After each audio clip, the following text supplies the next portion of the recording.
आपने थोड़ा बहुत अध्यात्म बात को समझ लिया, किसी दूसरे को समझाना तो बिल्कुल कठिन नजर आता। आप अपने घर परिवार में किसी को समझाना चाहो, कोई अध्यात्म बात आत्मा सुरक्षा के लिए आप चिंतन करो, विचार करो, उस समय आपको पसीना छूटने लगे, कोई समझने मानने को तैयार है। हर आदमी में भौतिकवाद, लाभ हानि भौतिकवाद, बाह्य दृष्टि से संसार का लाभ फायदा देना, मंदिर देवालय शिवालय संतों महात्माओं के सत्संग स्थल गए, जहाँ भी जाओ सब लोग इसकी भावना से वहाँ जा रहे हैं। महात्मा जी के पास चलेंगे, उस मंदिर में चलेंगे, देवालय शिवालय में जाएंगे, हमारे लौकिक जीवन में लाभ फायदा, रुपया पैसा बढ़ जाएगा, धर्म मकान बढ़ जाएगा, बाल बच्चों को बढ़िया नौकरी चाकरी मिल जाएगी, खेती बाड़ी दुकान दफ्तर में बरकत हो जाएगी। ये चीजें भौतिकवाद की पहचान है। ऐसे समय में जल्दी इस माया के कठिन बंधन से जीवों को निकाल कर अलग करना, ये अपने आप में बहुत कठिन होता जा रहा है। जैसे जैसे समय आगे बीत रहा, इस भौतिकवाद की दलदल में गिरते जा रहे हैं। और अब तो परिस्थिति यह है कि आदमी धर्म को थोड़ा बहुत युवाओं में मानना बंद कर दिया। कोई कहता रामायण बकवास उपन्यास है, गीता धर्म कर्म को खत्म कर दो, रामायण जला दो, गीता जला दो, तमाम ऐसे दुनिया में जन्म ले रहे जो आप के लिए कितने खतरनाक साबित हो रहे हैं। ऐसे समय में जो थोड़ी बहुत आपकी वृत्ति, चलो किसी तरह आप यहाँ आ रहे हो, कि जिसकी भावना क्या, भावनाएं भी आध्यात्मिक नहीं है, लक्ष्य भी थका हुआ है, लेकिन चलो आ रहे हो, जा रहे, धीरे धीरे कुछ समझ में आएगा इसी तरह। लेकिन जब सत्संग सुनते रहोगे, समझते रहोगे, स्कूल में आते जाते रहोगे, सत्संग महिमा है विधान पर कोई चीज बोले, धर्म कर्म के नाम पर दुनिया में कितना बड़ा धोखा खड़ा हो गया। देखिए क्रिश्चियन दाता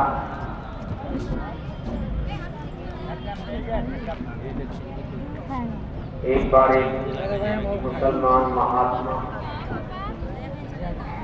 दिल्ली में मस्जिद, ऐसी मस्जिद जिसका नाम मोती मस्जिद पड़ी है, इसको दिल्ली में शाही मस्जिद कहा जाता है। शाही मस्जिद का मतलब जिसमें VIP पर्सन, गवर्नर, बादशाह, सेना, सिपाही, साल सिपाही, सामंत नमाज पढ़ते, जो उनके लिए सुरक्षा की व्यवस्था करनी पड़ती, इसलिए मस्जिद को शाही मस्जिद कहा जाता। एक बार वहाँ मौलवी साहब मुसलमान भाइयों को नमाज पढ़ा रहे थे। वो जैसे जैसे उठ रहे, बैठ रहे, नमाज वाले के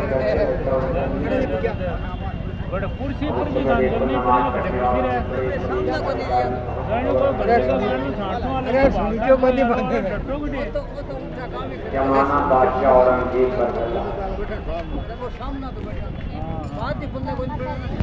उसी समय अपने साहब का नाम था सरमद शाह। ये भजन का शब्द का इतना बड़ा अक्षर होता कि शरीर ही शून्य हो जाए, काट दिया जाए पता ही नहीं चलेगा, शरीर पर साफ इंस्ट्रूमेंट है पता ही नहीं चलता।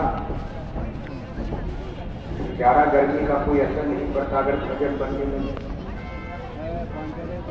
जैसे किसी को क्लोरोफार्म या बेहोशी होगी या बेहोशी का इंजेक्शन लगा के डॉक्टर काट डाले, क्या पता चलता। ऐसे शब्द की बहुत बड़ी महिमा का भजन नीचे नहीं बैठ सकता, वो ऑपरेशन हो रहा है। भजन आप करने लगो, भजन बनने लगे,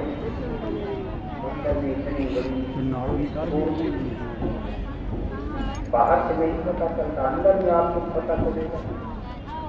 इतनी बीमारियां, शरीर बिल्कुल मालूम पड़ेगा एकदम जमना हो गया। सरमत साहब ने बहुत ढंगे लंगोटी लगाए, लंगोटी भी न लगा क्या फर्क पड़ता। समाज में रहना है, इस दुनिया में रहना। मुसलमान बादशाहों का जमाना है तो लोगों को बुरा लगता था, क्योंकि बादशाह औरंगजेब के दरबार में देश विदेश के लोग आते समय भारत में यूरोप के व्यापारी आना शुरू कर दिए और दुनिया में मुगल सल्तनत का, मुगल बादशाहत का संसार में डंका लग रहा था। यानी सारे संसार में बहुत अभिमानी बादशाह आगरा और दिल्ली, जिस पर मुगल शासकों का कब्जा चल रहा था, इसका दरबार दुनिया में यूरोप तक, अमेरिका तो तब अमेरिका का नामो निशान नहीं, लेकिन यूरोप तक डंका बजता था। भाई भारत के मुगल बादशाह बहुत ही धनी मानी, उनका दरबार चलता है। तो फिर यूरोप के व्यापारी भारत में आना शुरू कर दिए। लाल और व्यापार करते करते वो फटे हम राजा बनते, मुगल वंश को खत्म ही करवा दिया मुसलमानों को। ब्रिटानिया हुकूमत अंग्रेजों का राजे को कायम हो गया है, धोखा देकर व्यापारी से राजा बन गए। इतिहास आप जानते, ईस्ट इंडिया कंपनी व्यापार बनकर बाद में कंपनी ने पलटी रख दिया, राजा बना दिया। फिर इंग्लैंड की महारानी के हाथ में दिल्ली की सत्ता चली गई।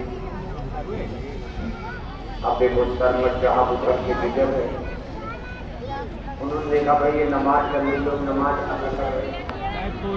सरमत साहब ने बोलना शुरू कर दिया है, जो मौलवी के दिल में मेरे तलवे के नीचे है। अब वही मस्जिद की सीढ़ी पर अपना तालू रगड़ रहे और जोर जोर से चिल्ला रहे पीछे से, जो मौलवी के दिल में मेरे पैरों के नीचे है, जो मौलवी साहब के दिल में मेरे तलवे के नीचे है। पूरा तो लगेगा ही। जैसे आप लोग यहाँ सत्संग सुन रहे हो और पीछे बैठ करके कोई हल्ला करे तो आपको बुरा लगेगा, सही बोलेगा तब भी बुरा लगेगा। सबको बुरा लग रहा है, भाई ये देखो कौन देखो, काफी आदमी आ गया, नमाज हो रही, खुदा की इबादत हो रही, भगवान की प्रार्थना हो रही, और ये आदमी पागल आदमी पीछे चिल्ला और वो भी मौलवी साहब के लिए कह रहा है। मौलवी साहब माने धर्मगुरु, वो लोगों को नमाज पढ़ा रहे हैं और वो कह रहे हैं पीछे से कि जो मौलवी के दिल में मेरे चलने की, लोगों का भी मौलवी के दिल में तो खुदा है। आखिर जब नमाज हो रही है, नमाज पढ़ी जा रही, पूजा हो रही भगवान की, और कथा सुनने आप बैठे तो दिल में भगवान ही तो होंगे। लेकिन आज एक फकीर कह रहे ना ना ना, मौलवी के दिल में जो मेरे पैरों के नीचे है। लोगों को और बुरा लगा, गुस्सा आ गया। मौलवी के दिल में तो गुस्सा और भगवान है इस समय, जब वो भगवान के ध्यान में लगे हैं और ये कह रहे हैं कि जो मौलवी के दिल में मेरे पैरों के नीचे है, क्या खुदा भगवान इनके पैरों के नीचे जाते नहीं तो भगवान का अपमान कर दिया। बड़े बड़े अफसर बादशाह भी गुस्सा आया, हुक्म हो गया कि काफिला काट डालो इनकी गर्दन। सब लोग उनको जानते, सरमत साहब मशहूर महात्मा, लेकिन आज इस पर उनको मृत्यु दंड दे दिया। गर्दन कट गई, नीचे गिर गई। कभी भी गर्दन भी चिल्ला रही, जो मौलवी के दिल में मेरे पैरों के नीचे, जो मौलवी के दिल में मेरे पैरों के नीचे। जब कभी भी गर्दन बोल रही है सर, तब थोड़ा लोग सर पकाने लगे रही। सरमत साहब लगता है लेकिन को पागल समझते हैं, लगता है कोई सिद्ध पुरुष रीति सिद्धि वाले फकीर महात्मा। लेकिन अब तो बात बिगड़ गई, गर्दन कर चुकी है।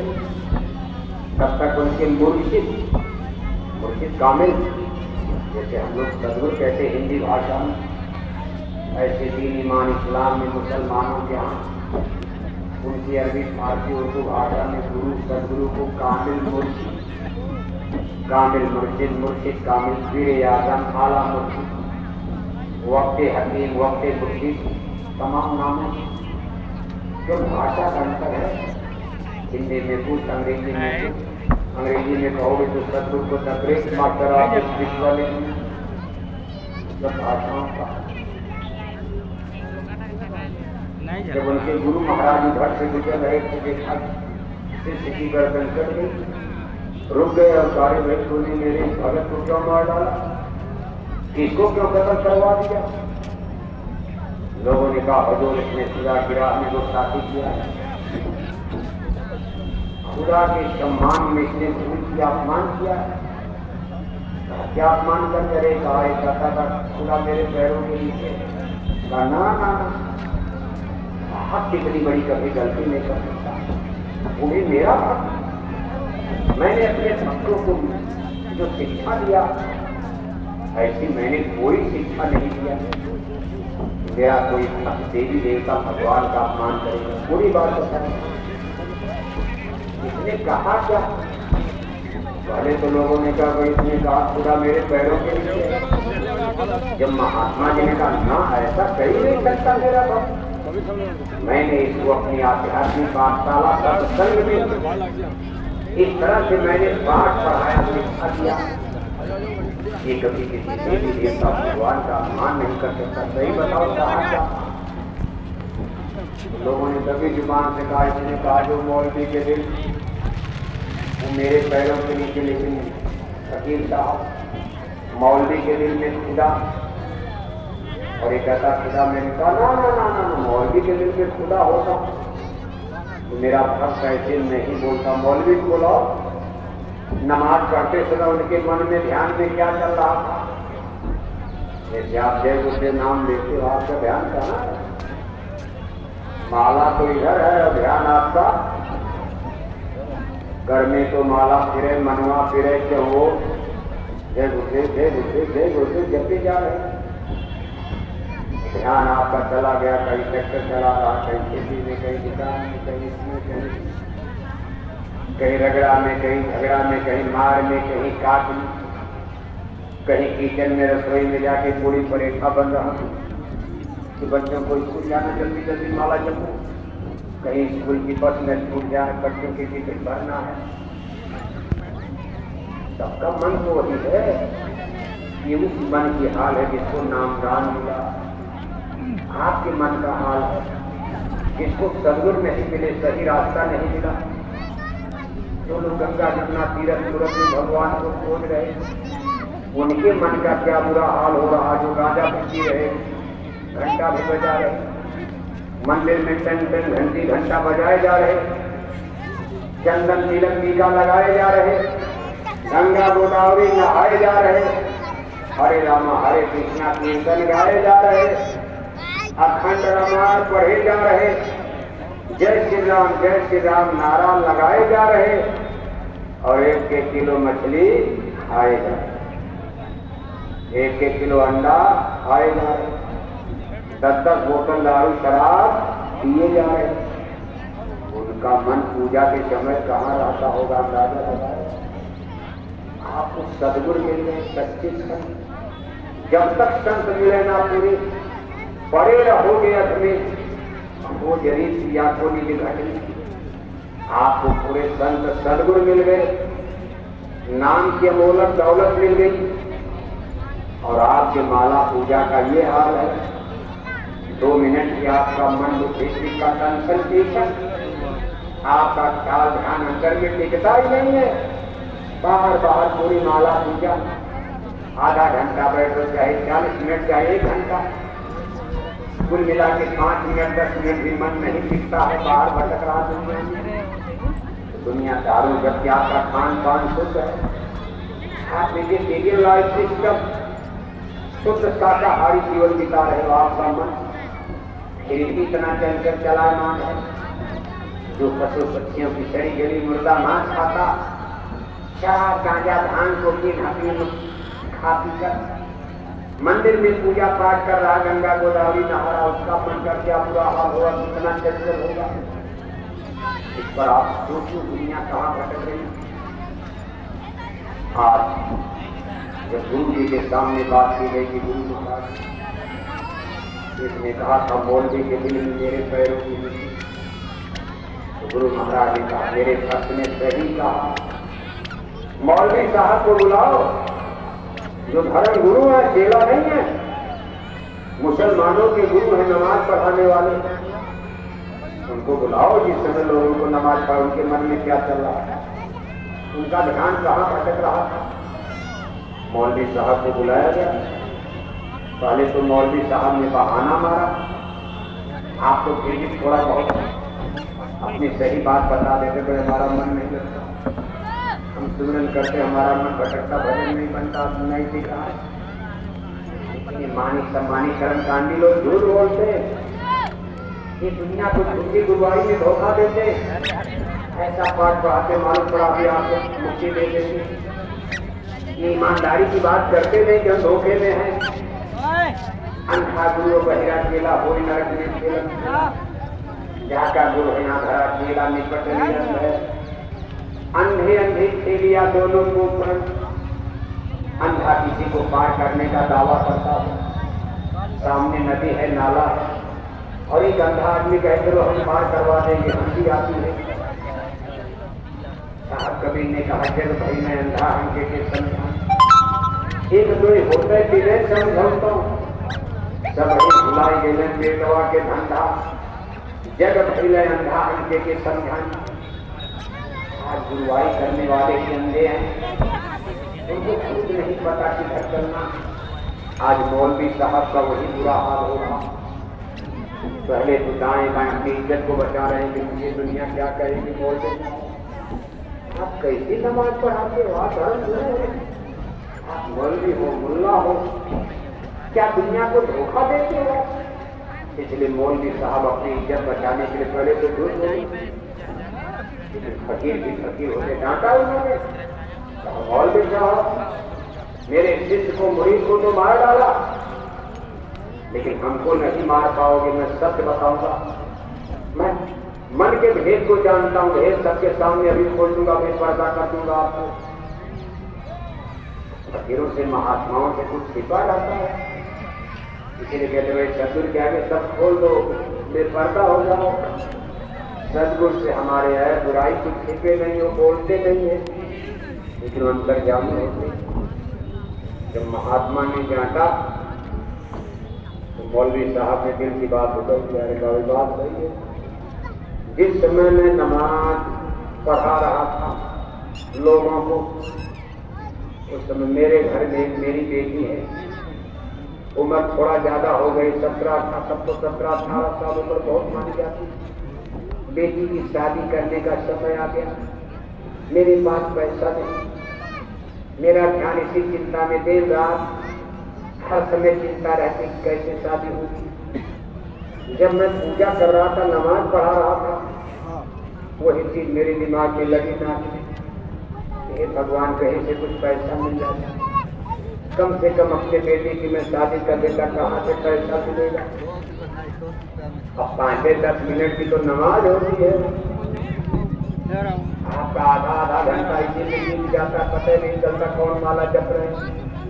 3 माला तक है, तब तक भूल ही जाते हो आप कौन माला पर चलते, तो ये ध्यान तो कहीं और चला गया, आपको पता नहीं चलता कि किस माला पर हम चल रहे हैं। फिर पीछे से शुरू करते हो, गिनती का भाई अपनी नहीं, अपनी होश में रहे। 4 माला तक गए, तब तक फिर भटक गए आप, फिर पीछे से शुरू करते हो। सही रूप से किया जाए तो 15 मिनट का सुमिरन, और आप आधा घंटा बीत गया, पूरे नहीं कर पाते। मन इतना बलवान है, इतनी इसमें चंचलता, इसकी दुनिया इतना गठबंधन है, ये संसार के जितना फंस चुका मामूली निकल पाएगा आसानी से।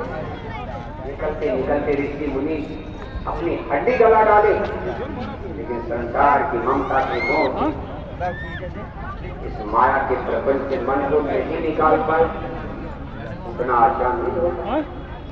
मन में साथ करते गई, तब तक मेरी नमाज मिल गई, न धन मिला, धन भी कहाँ मिलेगा, लेकिन मेरे चिंतन में यही कहीं मिल जाता। बेटी की शादी हो जाती, बड़ी चिंता की बात, तो फिर तो माला पूजा खत्म हो गई, नमाज वमाज। तो फकीर साहब ने कहा मेरे भक्त ने सही कहा सरमत साहब, तू धन चाहता है। देख इस मस्जिद की सीढ़ी पर जहां सरमत साहब ने अपना तालू रगड़ा था, सीढ़ी को तोड़ इसके नीचे खजाना गड़ा है। खजाना गड़ा आप जानते हो, बादशाह औरंगजेब के जमाने या तमाम मुसलमान बादशाहों राजाओं के जमाने भारत के तमाम मंदिर देवालय शिवालय तोड़े गए। ऐसा इतिहास बताता क्या हुआ, क्या नहीं, इतिहास ही तो माना जाएगा। और उस समय उन मंदिरों के देवालय शिवालय में सोना चांदी मूर्तियों में तमाम हीरे पन्ने टुकड़ा करे होते थे। उन बादशाहों ने ला करके मस्जिद की सीढ़ियों पर कहीं कहीं तो मूर्तियों को ही सीढ़ी पर राउंड करके, जिसकी हिंदू धर्म में पूजा होती इस पर राउंड करके लोग जाएंगे, मतलब आसमानी जैसे किया जाता है। अब उनको क्या पता था कि धरती पर लाठी कभी कभी सबकी कमजोर हो जाती है। कभी आदमी को अपनी लाठी का घमंड नहीं करना चाहिए। जमाना कौन है, मुसलमानों का राज है। वोट का जमाना नहीं, वोट होता तो हिंदू तो ज्यादा देता भी, मुसलमानों के आदमी हिंदू ही डर के मारे कुछ लोग लालच में मुसलमान बन गए, फिर भी हिंदू ज्यादा थी। लेकिन जमाना का वोट का नहीं था, तलवारों का। उनकी मिलिट्री पावर इतनी जबरदस्त हो चुकी थी, भारत में कोई टिक नहीं पाया। हिंदू नरेश भारत के देशी राजा, थोड़ा सा राजस्थान में हिम्मत महाराणा प्रताप राजपूत वंश के लोग दिल्ली दरबार से रिश्ता नाता जोड़ने शादी ब्याह होने लगा। महाराणा प्रताप अकेले कर जाते। संयोग से फिर देखो दक्षिण में शिवाजी महाराज मराठा छत्र खड़े हो गए। इधर उत्तर भारत में औरंगजेब का जन्म सामने आके सिख गुरु शाहजहां की 10वीं पातशाही गुरु गोविंद सिंह महाराज ने जन्म ले लिया। उत्तर भारत में औरंगजेब की हुकूमत को गुरु गोविंद सिंह ने ललकारना शुरू किया और दक्षिण भारत में मराठा छत्रप शिवाजी महाराज खड़े हो जाते हैं। ये महाराणा प्रताप के बाद की घटना। महाराणा प्रताप को अकबर से लड़े, उनके दाएं बाएं कोई नहीं, अकबर का साम्राज्य बहुत बड़ा। लेकिन औरंगजेब का समय आते साम्राज्य तो बड़ा ही था, लेकिन दो लोग खड़े हो गए। उत्तर भारत में गुरु गोविंद सिंह और दक्षिण भारत में शिवाजी महाराज। दोनों ओर से जब लोगों ने रौंदना शुरू किया, आपको सुनकर ताज्जुब होगा, शिवाजी महाराज को दबाने के लिए औरंगजेब ने दिल्ली को छोड़कर और जाकर महाराष्ट्र के जंगल में कई बरस का समय गुजारा, डेरा तंबू डालकर कई बरस का समय गुजार के शिवाजी को नहीं पकड़ पाए।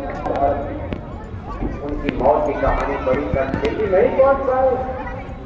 जंगल में तंबू में मार दिए, मर गए। आज उनकी समाधि बनी हुई और इसके बाद मुगल सल्तनत कमजोर हो गई। अकबर का जमाना कबीर कर औरंगजेब का जमाना, जहांगीर का जमाना। कभी भारत में मुसलमानों की लाठी कमजोर हो जाए, आज एक लाठी कमजोर होती नजर आ रही। हिंदुओं को भी समझने की जरूरत है, आपको भी घमंड नहीं करना चाहिए। हर परिवार के लोगों को समझना चाहिए, कभी किसी चीज का घमंड मत करो। ये परिवर्तनशील जगत है। आजाद की लाठी गांव में जबर है और उसकी लाठी कमजोर है। आप उसके ऊपर जुल्म कर रहे, अत्याचार कर रहे, सता रहे। अगली पीढ़ी में आपकी लाठी कमजोर हो जाएगी। उसके बाद बच्चे पढ़ लिख करके कलेक्टर बन, उसकी लाठी बड़ी हो गई। आप बड़े आदमी से छोटे बन जाओगे, छोटा आदमी बड़ा बन जाएगा। और जब आपके ऊपर लाठी बरसाएगा तब क्या करोगे? इसलिए संसार में महापुरुष कहते भी घमंड करो ही मत, मन रे क्या गुमान अब करना। तन तो तेरा साथ मिलेगा, 84 जा पढ़ना, किसी का घमंड करते हो? धन दौलत रुपए पैसे ये सुंदर से सुंदर शरीर, बलवान शरीर, हिंदी अंग्रेजी पढ़ाई लिखाई, तीर तलवार बंदूक, एक दिन सच छोड़कर आपको चलना है। ले लिया जाएगा, लूट लिए जाओगे, नंगे हाथ खाली हाथ आपको चलना है। यहाँ भी छूट सकता, उसके पहले भी छूट सकते, गरीब हो सकते हो आप। आज आप भगवान को अस्वीकार करके हमें कल कोई बीमारी पकड़ लिया तो 4 लोगों को मारा, काटा, कत्ल कर दिया। आज आप शुगर के मरीज हो गए, बीपी हाई हो, क्या करोगे आप? 4 साड़ी पर पड़े बंदूक चलाओगे, आप बंद चलाओगे? इसलिए कभी भी जब भगवान आपको कुछ देता है, ये सबके लिए शिक्षा है। अगर आपको ईश्वर ने दिया धन्यवाद दो, लेकिन महापुरुष कहते भी घमंड मत करो, लाठी कमजोर हो सकती। आज देखो समय बलवान, समय ने करवट दिया। कहानी देखो वहां से कहां चुटकी चल रही। गुरु महाराज कहते भाई मौलवी साहब से जब पूछ किया, मौलवी साहब ने बताया भाई मैं तो धन चाह रहा था, खोदो इसको। अब जब उसको खोदा गया सीढ़ी को, उसमें लोहे के, तांबे के, पीतल के बड़े बड़े घड़े नजर आने लगे और उसमें सोना चांदी खजाना था। उस जमाने में बैंक नहीं होती थी, इस मस्जिद के नाम पर वो दौलत रख दी गई थी। इस मस्जिद के नाम पर जैसे आज तमाम आश्रम के नाम पर जमीन जायदाद पट्टे किए जाते, ऐसे उतनी दौलत बादशाहों ने उस मस्जिद के लिए, ईसाई मस्जिद, इस मस्जिद के रख रखाव के लिए, भविष्य में कोई बात होगी तो मस्जिद के लिए, और मस्जिद के कागज में लेखे जो कि उसका नामी लेखी का यहाँ रखा गया है। माल गड़ो है, 4 यहाँ गड़ा है, वहाँ उसका बीजक बना हुआ कागज रखा जाता है। नहीं कैसे पता नहीं कौन जानेगा। आज महात्मा जी ने बता दे तो धन यहाँ कर ले जाओ। मेरे भक्त ने कहा तू धन चाहता, भगवान की पूजा में धन चाह रहा, तू भगवान को नहीं चाह रहा, पैसे की लालच में। अरे धन तो मेरे पैरों के नीचे है, भगवान नहीं, भगवान को भी चाहता है। ले जाइए सोना चांदी, अपने बेटे की शादी कर ले, माला माल बचा। लेकिन तुझे भगवान कभी नहीं मिल सकता। तो भगवान की पूजा में धन मांग रहा, धन मिल जाएगा लेकिन भगवान तुझे नहीं मिलेगा। भगवान को पाना है तो भगवान को मानना पड़ेगा। भगवान से भगवान को मानो, गुरु से गुरु को मांगो, सदगुरु से सदगुरु को मांगो। सदगुरु से दौलत मांगोगे, दौलत मिल जाएगी, सदगुरु नहीं मिलेगी। सदगुरु से बेटा बेटी मांग रहे, बेटा बेटी मिल जाएंगे, सदगुरु सदगुरु उसको मिलेंगे जो सदगुरु कहेगा हे गुरु महाराज आप हमको मिल जाओ, आप हमारे अंग संग हो जाओ। कहने का मतलब यह है, इसको कहते हैं भौतिकवाद। जब पूजा पाठ धर्म कर्म में हमारे लोभ लालच में कमी नहीं आ रही और हम बराबर उसी दुनिया को, झूठी दुनिया के चक्कर में, इसको बढ़ाने में, विस्तार करने में हम उसी लिए पूजा पाठ धर्म कर्म सब कुछ कर रहे हैं। तो भौतिकवाद कितनी चरम पर है, क्या समझ में आएगा। इसलिए आज के जमाने में समय की हम आपको बराबर इसलिए धन्यवाद दे रहे हैं कि आप कुल मिला के भाग्यशाली हो। चलो कुछ नहीं तो किसी बहाने आ तो रहे हो और थोड़ा बहुत जरूर आप समझने की कोशिश कर रहे हो। आपकी समझदारी बढ़ रही है। सब सत्संगियों की बात नहीं, बहुत से सत्संगियों की समझदारी बहुत बढ़ चुकी है। इतनी बड़ी भूमि में बहुत से सत्संग में 1-2 घंटे संघ की आवाज आती है। हमारे बहुत से सत्संगी देखो निकल गए, अपने देश समर लोग सतलोक चले गए, गुरु महाराज के जमाने में ही चले गए। इतने रास्ते निकल रहे, इतने चलने के लिए वहीं पर दरवाजे पर दरवाजा खटखटा रहे, खुलने ही वाला है। ऐसा नहीं कि सब एकदम बेकार होगा, पानी की दीवार गुरु महाराज आ रहे मतलब की मेहनत कर रहे, ऐसा नहीं है। बस लाल जल्दी के पीछे ही करते हैं। पढ़ाई इतनी कठिन है, खेल ज्यादा होते हैं, पास कम होते, समय लगता है, बड़ी समस्या है। हजारों में लाखों में कोई बिरला निकल जाता, बाकी सबको पेंडिंग में रख दिया जाता, भाई मानव जन्म दे दिया, चलो अगले जन्म में फिर आपको मिल जाएगा रास्ता, एक जन्म फिर भक्ति सेवा में लगना, फिर सहूर सीख लेना। संतों के दरबार में सत्संग में क्या मांगा जाता है, कैसे भजन बनता है। मांग रहे हैं दुनिया तो भजन कैसे बनेगा? तमन्ना है संसार, तमन्ना लेकर आए, भजन की तमन्ने में भजन कहाँ से बनेगा? कहाँ से दिल दृष्टि खुलेगी? कैसे? घंटा सब सुनने की इच्छा नहीं है। जब घंटा सब सुनने भजन कर कान में डालकर बैठे तभी दुनिया को मांग रहे। ऐसे नहीं, इसकी दृष्टि कोई बहुत बड़ा हमारा आपका बहुत बड़ा कोई मुद्दे ही दुश्मन लग चुका, इसका बराबर प्रयास है कि इनको न जाने दिया जाए। जीवात्मा की करुण कहानी, करुण कथा, अपनी कथा तो जान लो, इतिहास जानो। राजा रानी की किस्सा कहानी सुनते सुनते हमारा आपका इतिहास पढ़ते पढ़ते इनका इतिहास, उनका इतिहास, अपने इतिहास के बारे में कुछ जान पाए आप? कहाँ से आप? जब ये धरती नहीं बनी,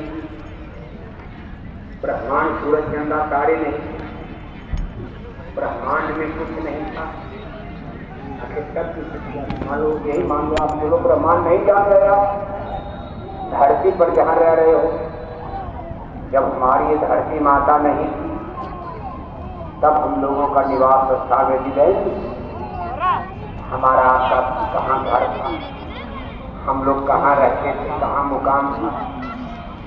जिसमें धरती माता नहीं थी, शरीर भी आपका नहीं था, जब आप शरीर में ही तब आप क्या थे? एक देखो बड़ा सुंदर सिद्धांत आता है धर्म आदि गुरु शंकराचार्य, ये शंकराचार्य जो वर्तमान में आदि गुरु शंकराचार्य, जिन्होंने आध्यात्मिक भारत में चार बनाया, चार पीठ, भारत के चारों कोने पर चार पीठ धर्म की स्थापना किया। गुरु जगत गुरु शंकराचार्य प्रथम गुरु, यानी गुरु के आध्यात्मिक पास भारत के बड़े बड़े विद्वान पंडित पुरोहित उनके पीछे पड़ गए, क्योंकि पंडित पुरोहित तो कर्म कांड, विश्वास, आडंबर, दान दक्षिणा, कथा कीर्तन करके जनता को।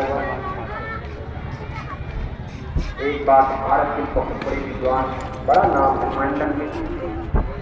मंडन मृत से जगत गुरु शंकराचार्य का मुकाबला हो गया। जगत गुरु शंकराचार्य भी ब्राह्मण परिवार में ही पैदा हुए, और कहाँ पैदा हुए थे? दक्षिण भारत में।